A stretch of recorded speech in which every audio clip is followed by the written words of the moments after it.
shout out to Ashton Lewis for sending me the story. And this is the first DNU of the year, and it is a double header.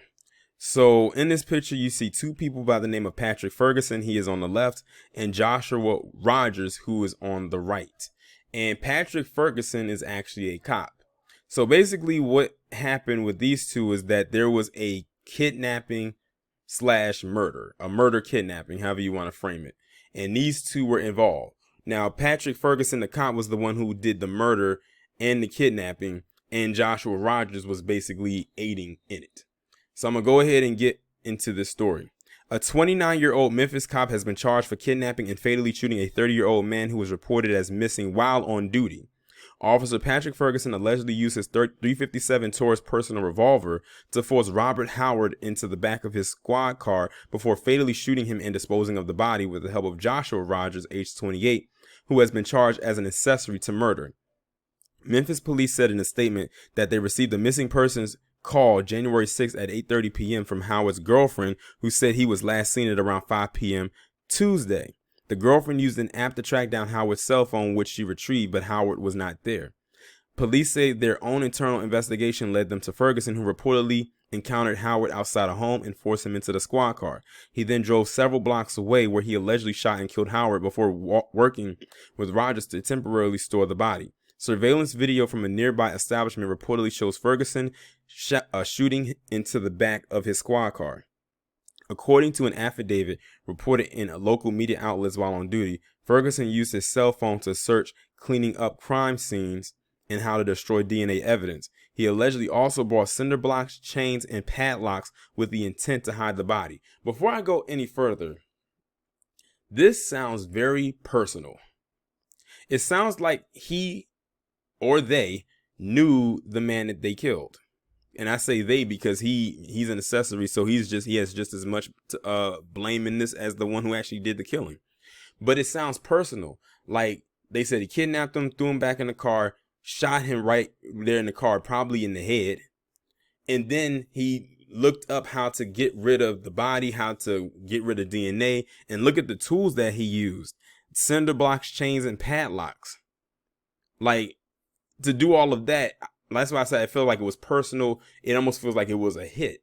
So I wonder if the person they killed knew him. Was there something that was owed? Was it money? Was it drugs? Like, what was it? Because like that, you don't just do that for any random person. And he went all out. And that's why I said I don't think this was random. I think this was a hit, like he was targeted. A second affidavit says Ferguson recruited Rogers to help move the body and that the bloody towels found in his car were used to clean up the evidence. The search of a house turned up Ferguson's revolver used in the fatal shooting. The affidavit also says that Rogers worked with Ferguson to wrap up Howard's body before moving it to his home temporarily. Rogers then sold the vehicle he used to transport the corpse, which was later retrieved, according to the police report. No one is above the law, Memphis Police Director Mike Rawlings said in a statement. Knowing that a Memphis police officer, someone who took an oath to protect and serve, made the decision to commit the horrific crime is devastating. His actions were not that of a law enforcement officer and should not reflect on fellow officers. Yeah, like I said, I truly believe, even though they didn't specify it in the article, that this is personal. Like, to do all of that, to do the kidnapping, shoot him in the back of the car, and then get all those tools to wrap up the body and hide the body and all types of stuff like that. This definitely sounded like it was a hit.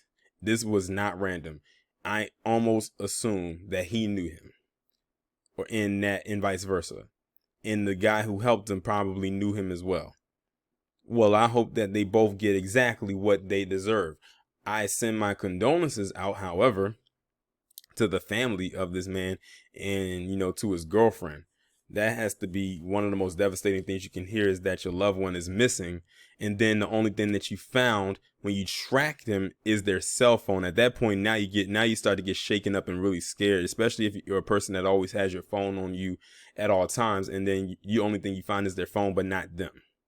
At that point, that's when a lot of people start to think the worst.